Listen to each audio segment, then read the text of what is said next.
All right, so we're going to get started here. Good evening. I am Danielle Lipinski of Maryland LCV, and I want to welcome you to today's member webinar on the release of our Maryland LCV's third and final Governor's Report Card and our 2021 Legislative Environmental Scorecard. You should have received email copies of the reports, and they are now also available on our website at mdlcv.org. We are also going to be recording this presentation to share with our members later. Our speakers today are Lynn Heller, our board chair of Maryland LCV, and Kim Coble, our executive director.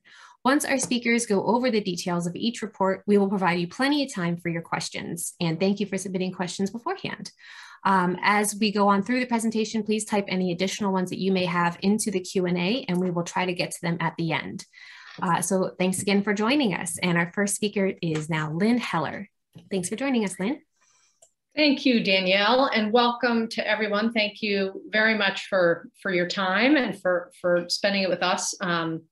Tonight, my name is Lynn Heller. I'm the chair of the Maryland LCV board. During my daytime hours, I work as the CEO of a nonprofit green bank that focuses on increasing low-income households' access to clean energy. I want to start tonight by saying a bit about the report cards and their history. Maryland LCV has been issuing a governor's report card and a legislative scorecard for 4 decades. This year, we took a particularly focused look at 4 priority areas for our state: energy policy, transportation, environmental justice, and land and water protection.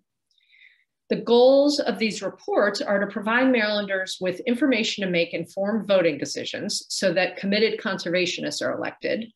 And second, to inspire our elected officials to advance legislation that protects our natural resources and our communities.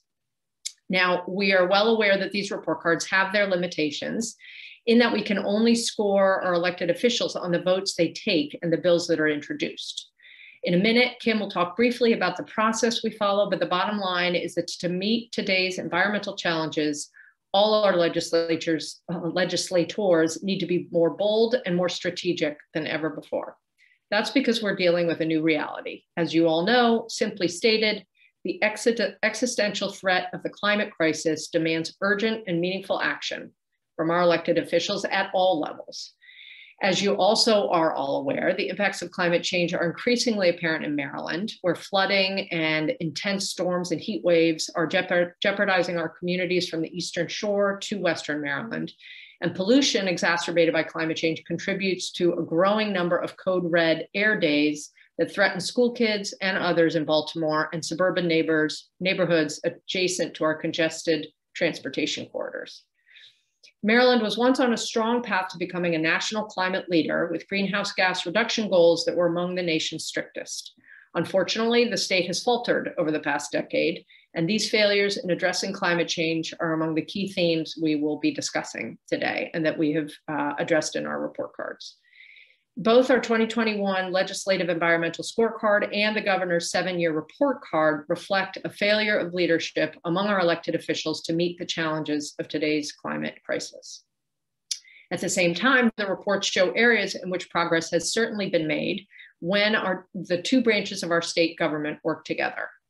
I will now hand it off to Kim Coble to share the details of these 2 reports. Thanks. Thank you, Lynn. And thank you all for joining us tonight. I'm Kim Coble. I'm the Executive Director of the Maryland League of Conservation Voters. I'm going to briefly talk about the process we used for both reports. I'm going to review the findings in each of the reports, and I'm going to discuss key next steps that we believe the state needs to take.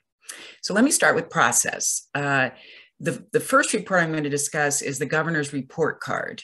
And this is over 7 years, from 2015 to 2021, we assessed hundreds of environmental bills and actions the Hogan administration took over the last 7 years. That list of environmental bills and actions that we assessed were populated by individuals, by partner groups, and actually by the administration themselves. We selected and ranked many actions and bills based on the significance and impact of the decisions to the communities and the environmental health of Maryland. Environmental justice was assessed by looking at each of those bills and actions and the EJ implications of each of them. The legislative scorecard is a report that we do each year, and it reflects just a look back over the past General Assembly. So this year it was the 2021 General Assembly. Each year, the environmental community in its entirety tracks over 100 bills. And with our partners, we selected top priority bills that had environmental impact and also those that shed light on the actions of the legislators. Our scorecard typically focuses on the votes that individual legislators take each year on these priority conservation bills. In 2020, we responded to the unique circumstances because of COVID and the abbreviated session by looking at the chamber, the whole Maryland General Assembly, and giving them a letter grade. So in 2021, for the first time, we've combined both approaches. So we give individual scores to legislators and we give grades to the entire Maryland General Assembly. The grades and categories, as Lynn mentioned, we looked at climate, specifically energy policy and transportation. We looked at land and water protection, and we looked at environmental justice, all of those top priorities for the communities. As Lynn mentioned, we cannot score the votes that are not taken. So it's really important to keep this in mind. This is a limitation of the report, but it also stresses the importance of the chambers working together to come up with compromises and move key legislation forward. So the 7-year governor's report card. This is the third and final assessment of Governor Hogan's administration, and it covers his environmental legacy, as I said, over those 7 years. Governor Hogan's time in office has been marked by extraordinary events, including starting with the Freddie Gray incident, going through the pandemic, and including the controversial federal Trump presidential administration. From an environmental perspective, however, the past 7 years have been marked by a growing recognition that the threat of the climate crisis has accelerated and there's an urgent need for aggressive action from every level of government. It has been demonstrated that climate change is an issue that crosses party lines and requires the cooperation between the administration and the Maryland General Assembly. The General Assembly passes the legislation, and the governor needs to endorse and often find funding and ensure its implementation. So it takes cooperation from both branches of government. While the Hogan administration took some positive actions, more is needed. In particular, they've not adequately met the challenge posed by the climate crisis. This is troubling given the fact that Maryland is especially vulnerable to climate change, with more than 3,000 miles of shoreline and over 265,000 acres of land that are less than 5 feet above sea level. Many low wealth communities and communities of color are particularly at risk. The full scope of the Hogan administration's record over the last 7 years is mixed. His positive actions were overshadowed by inconsistent environmental leadership and a failure to adequately staff environmental compliance offices. This is especially important since that's one of the sole decisions that the executive branch makes. The General Assembly passes laws, but again, the governor is solely responsible and has the power to ensure the implementation and funding to ensure those laws are put in place, including funding for enforcement. His overall grades in the report are as follows. Under fighting climate change, energy policy, we gave Governor Hogan, the Hogan administration, a B-. The high point was their support for offshore wind and improved emission standards for methane and signing the Greenhouse Gas Reduction Act with a higher reduction goal. The low points in this category was the veto of the 2016 Clean Energy Jobs Act and inconsistent actions on legislative pursuits that would have resulted in aggressive climate policy. Fighting climate change transportation, the Hogan administration receives a D. The low point was the unilateral cancellation of the Baltimore Red Line. Additionally, the veto of the Transit Safety and Investment Act and consistently underfunding transit and prioritizing highways over public transit. In environmental justice, the Hogan administration received a D. Fortunately, the Commission on Environmental Justice and Sustainable Communities was reinvigorated in 2021. However, this followed years of poor performance from the Commission. It met infrequently and was often slow to respond. Chronic understaffing of enforcement actions within the agencies and their ability to respond quickly to communities around air and water quality was another concern around environmental justice. And an overall lack of enforcement allows the perpetuation of structural disparities of pollution impacts on low-wealth communities and communities of color. Lastly, for the Hogan administration, under land and water protection, they received a C. The high point was consistent support and funding of program open space and the Bay Restoration Fund. The low point, again, is a decrease in enforcement actions due to chronic understaffing of enforcement staff and the stated goals to have compliance assistant over actual enforcement. In the final analysis, we particularly lament the administration's missed opportunity to position Maryland as a national leader in addressing climate change. This shortcoming is particularly troubling because of the tremendous threats facing the state and voters' consistent support of climate action. Turning to the legislative scorecard, again, that assesses the action of the General Assembly during this last legislative session. The legislature's most notable failure was its inability, second year in a row, to successfully pass comprehensive climate legislation. We were heartened by the General Assembly's commitment to taking steps towards advancing environmental justice and advancing strong election laws to ensure robust elections. And we're grateful for the General Assembly's strong action on improving public transportation, including the vital funding legislation in the Transit Safety and Investment Act. For the chambers as a whole, the overall grades showed some improvement, but do leave some room for improvement. Overall, fighting climate change in the area of energy policy, the Maryland General Assembly receives a D. The high point was that they passed legislation requiring the Public Service Commission to consider climate and labor standards when making decisions, and expanding net metering limits to encourage further solar development. The low point was the catastrophic failure of cooperation and communication, leading to the failure of the Climate Solutions Now Act. In the category of fighting climate change within transportation, the Maryland General Assembly receives a B. The high point, again, was the bipartisan passage of the Transit Safety and Investment Act, as well as the Zero Emission Bus Transition Act, ensuring the increased reliability of our public transportation system, as well as the health and safety of its riders. The low point was the failure by the Senate to pass the electric school bus pilot study, which would have protected the health of school children. And in environmental justice, the Maryland General Assembly received a B. Again, the bill passed that really moved the Commission for Environmental Justice and Sustainable Communities forward by improving the membership and the mandate, also passing some strong election reforms that will improve access to voting for all Marylanders.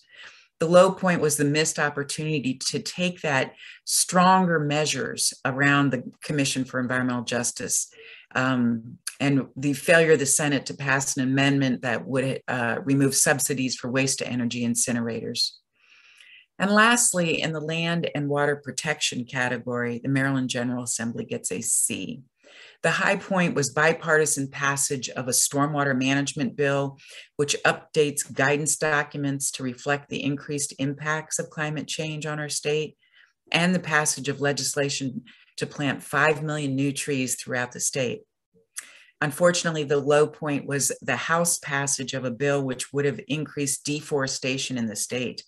And fortunately, the bill was amended and did not pass as originally introduced. So that's what happened last year. Now the most important question is, where do we go from here? And with climate reckoning upon us and our communities suffering, Maryland needs to act now to reposition itself as a national leader in equitable climate solution. On the state level, the next gubernatorial administration must boldly commit to and implement a comprehensive and equitable environmental strategy that prioritizes clean energy and the reduction of greenhouse gas emissions. Most notably, because we know that transportation and buildings are the leading sources of climate-altering emissions in Maryland, state agencies must develop programs to ensure state buildings and transportation systems are net zero by 2040. Responding to and adapting to and mitigating climate impacts should be seen as top priorities for state leaders, as evidenced by the budget and procurement allocation and a cabinet-level climate office. Our legislators in the Maryland General Assembly must also prioritize reductions from the two largest sources of greenhouse gas emissions, buildings and transportation. By ensuring state buildings and transportation systems, including transit systems, school buses, vehicles, and trucks, are net zero by 2040, and the infrastructure spending supports the greenhouse gas reduction commitments. They also must address the disproportionate impact from greenhouse gas emissions on low wealth communities, often which are Black and Brown communities, by ensuring the meaningful participation of impacted community members in funding and environmental justice decisions. So in closing, the Maryland League of Conservation Voters challenges the General Assembly and the governor in his final year to be bold and courageous leaders in addressing Maryland's most pressing environmental problems. We must pass legislation with aggressive climate goals and the programs to achieve them. And environmental justice must be front and center in the climate plan. We do look forward to working with the Maryland General Assembly and the Hogan administration to make this happen in Maryland. So with that, I'm going to turn it back over to Danielle Lipinski. Video would be nice. Hi, I'm Danielle again. Thank you all so much. So we've gotten your questions in. So I'm going to moderate some questions for both Kim and Lynn to answer. So I'm going to start with Linda, who asks, how is Hogan responding to the reports on the Chesapeake Bay by the Environmental Integrity Project? What is his take on chicken litter and poultry operators and Purdue, Tyson's, Mountain Terre on their bosses?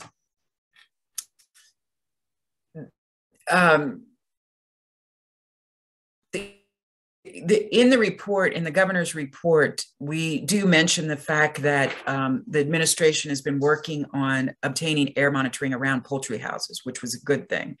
We actually gave it a mixed rating though, because we would like to see more transparency around that data and where it's being collected, how it's being collected, when it's being collected. So we gave that a mixed ranking in our report. As far as the Hogan administration's response to the EIP report, you'll have to turn that question over to them. I can't speak for them on that. That makes sense. So our next question comes from Lainey, who asks, how can we overcome the objection of real estate developers and builders to put solar panels on urban rooftops and get a law passed requiring new buildings to use bird-safe glass? Also, how can I obtain copies of your publication? Don't worry, Lainey, we'll get you that. So I think, Lynn, if you want to answer this one. Sure. In terms of, it's a great question about how to incentivize rooftop solar. And it's one that I think all of us collectively struggle with. It is certainly preferable from many people's vantage point to develop solar on what we call the built environment rather than on open space. Truly, the way to do it is through financial incentives. I think it is because, and I am steeped in solar development myself and the financing of solar projects, and it is much more expensive to put solar on rooftops than it is on land, which is why most of the solar you see goes on land.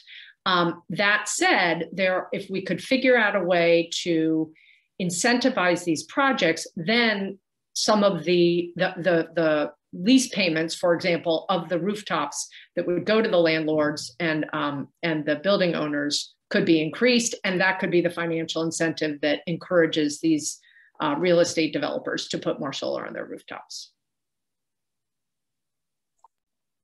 Great, thank you so much, Lynn. And Charlie asks, is LCV supporting Maryland Environment Human Rights Amendment, to our Constitution, to the Maryland Constitution? We are. And in fact, the environmental community met last week, and over 45 groups came together and has selected that as one of the top 3 priorities for the entire community, and Maryland LCV is supporting it. Great. I'm looking forward to working on that in the next session. And our next question is from Karen, who asks, how has the Maryland Department of Natural Resources been negatively impacted by Governor Hogan, especially in regards to reduced personnel and enforcement? Well, as I mentioned, there has been a reduction in staffing across all agencies, and in particular, enforcement staffing. Maryland Department of Natural Resources did not skip that. They also have been reduced in staffing. And one of the things that we mention in our report is that, let me get this pulled up. So there was an audit of DNR, and they found that the agencies did not obtain required documentation to adequately monitor the State Forest Conservation Act, and did not effectively monitor local forest conservation programs. The agency also did not use $3.5 million collected for reforestation within the required time. So the lack of adequate staffing and prioritization of those staff has definitely had an impact on DNR. Our next question comes from Stephen. A little bit of background. He is a business agent for the Plumbers and Steamfitters Local number 486 out of the United Association. He's interested in attending the webinar to learn more about how the impending climate crisis will affect working families in Maryland, and more specifically, how local and union members might meet the challenges of a changing economic landscape. Great question. That's a great question, and I would like to offer for you to reach out to me or Kristen Harbison, our political director, or Danielle Lipinski. We'd love to talk with you more about how unions engage with us. We feel very strongly that they're an important partner in this effort to address climate change in Maryland. And this year, we've already been working with the legislature and with partner groups and with labor to put together a comprehensive climate bill that would not only help address emission reductions, but also help ensure good, steady jobs. And there was a bill that was passed in 2019 called the Clean Energy Jobs Act. There's just really great data that it's a job creation field. The clean energy field is creating many jobs. And so we want to see that transpire here in Maryland as well. So we would definitely welcome the opportunity to talk with you further about that. Yeah, thanks for your question. And so now we're getting to some questions that were not pre-submitted. They came out of this presentation tonight. So the first question we get is from Alan, who asks, what is Maryland LCV going to do to unmask fake environmental politicians like Hogan to prevent their election or re-election in the future? Well, quite honestly, this report is a shot across the bow, and we have been challenged by the governor's office, by the House, and by the Senate. And we are, obviously these reports matter to them. So holding them accountable is critical. And so it's the second part of your question is, once they get elected, how do we make sure that they're taking the actions we need? And this is why these accountability reports are really important. How do we get them elected? that's the other aspect of what Maryland LCV does, is that we work very hard in the election cycle to make sure good, strong conservation candidates are elected. We do it through public education. So if you go to our website, there's a fabulous tool called the Conservation Voter Tool.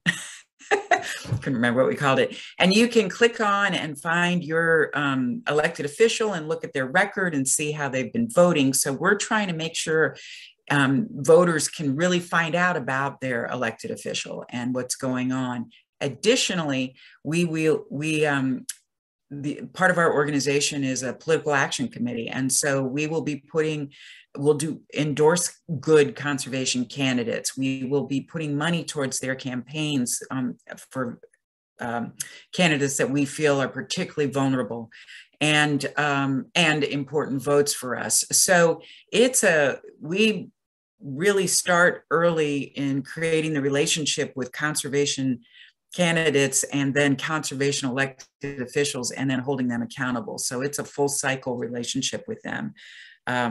Obviously look forward to working with anybody that's interested in this, because it's a lot of work, but we're gearing up for the November 2022 election. We will be holding a forum for all gubernatorial candidates where we talk to them about climate and land and water protection, environmental justice, those issues that we believe are really important to Maryland's future, and get them on record early and often to make sure that once they're elected, whoever's elected, we can hold them accountable for it.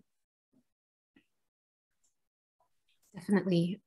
So our next question comes from Ruth, and they are asking, what happened to the legislation addressing plastic waste, especially single-use plastics, plastic bags, and styrofoam packaging? So it was 2019 when the styrofoam ban went into effect, and that ended up being delayed slightly, but it has gone into effect. So that one is operational. We have not been able to get a ban on plastic bags through, and that is part of the grade that we provide to the Maryland General Assembly, because we couldn't get it through the Senate. But we're hoping that next year that might be a bill that gets passed. I will say that there was a sensitivity on the General Assembly's part because of the fiscal impact on retailers and restaurants during the COVID time period. So their delay was not necessarily a lack of interest in it as much as it was a fiscal concern for that industry. All right, we got a couple more here. Our next one comes from Jim, who asks, would you explain HB 991, Natural Resources Forest Mitigation Banks Qualified Preservation, and why was that a positive vote on this bill included in the ratings? That's a tricky one, and I'm going to have Kristen Harbison, our political director, fill in the gaps. The bill as introduced actually was a matter of reversing a decision that the Attorney General had made around the Forest Conservation Act. And the developers wanted more flexibility and more latitude in how that law got implemented. And so the bill actually would have given the developers a lot more of what they were looking for. Maryland LCV, along with many partner groups, we were not in this alone at all, kind of went crazy with the House at the time, is where the bill originally sat, and said that's a bad vote that shouldn't be taken, and here's amendments and here's ways to correct it, and they passed it. And it came out of committee in a bad format, and it came out of the House in a bad format. Fortunately, on the Senate side, the bill came over to the Senate, we got it corrected, and we got the bill to state that we are going to protect forests. We also put in the 5 million trees planting initiative that was part of the effort this year, and that the Senate passed it and then the House passed it. So it was a little bit of little bit of the sausage making process that went into play, but we felt that the vote in the House was so misguided that we needed to hold them accountable for that vote. Great, thanks so much. So we got two more questions. One of the second to last one is from Stephen, who asks, can any state legislation be conceived to prevent or reduce deforestation of lands placed in economic enterprise zones by local county governments? Good segue question. Can you repeat that, Danny? You of course. Cut out a little bit there. Yeah. Stephen asks, can any state legislation be conceived to prevent or reduce deforestation of lands placed in economic enterprise zones by local county governments? I don't know. Kristen Harbison, are you able to answer that, or is that something we'll have to get back to Stephen on? We certainly can get back to Stephen on the details of it. I can say, so I'm Kristen Harbison, I'm the political director for Maryland LCV. I don't know that I can answer the question specifically that is being asked. I do know that we expect that there will be strong forest legislation coming out in the introduced in the General Assembly that we'll be looking to get passed that will properly address deforestation in the state. There's a report that's coming out was commissioned by the General Assembly. There was a couple of years ago when last we tried to look at forest work in the state that should guide the General Assembly to take proper action around deforestation in the state. So we'll see what happens, but I can look into that answer and that question specifically and get back to you. Thanks. Yeah. Thank you so much. And so we have one last question, and I'd love for both Kim and Lynn to answer it. So Maryland Matters, as you may know, has been running a climate calling series. I've been asking candidates who their climate heroes are. I'd love to know if Kim and Lynn individually have climate heroes and who they are. Lynn, why don't you go ahead? Well, at the risk of being boring, I have to say Greta Thunberg. Did I pronounce her last name right? I mean, she's my hero. Kim? Yeah, I too find her inspiring. Sorry, it's my dog. I'm actually listening to Jane Goodall's book right now that talks a lot about resiliency and how we treat our earth and climate. And so I think she's definitely a hero. In the climate specific area, I think one of the most inspiring heroes I have is Bill McKibben, and who's been a visionary and a leader for a long time. Thank you both so much. And so I think that's going to wrap up our webinar for tonight, but I do have one last thing to ask all of our listeners and folks who tuned in.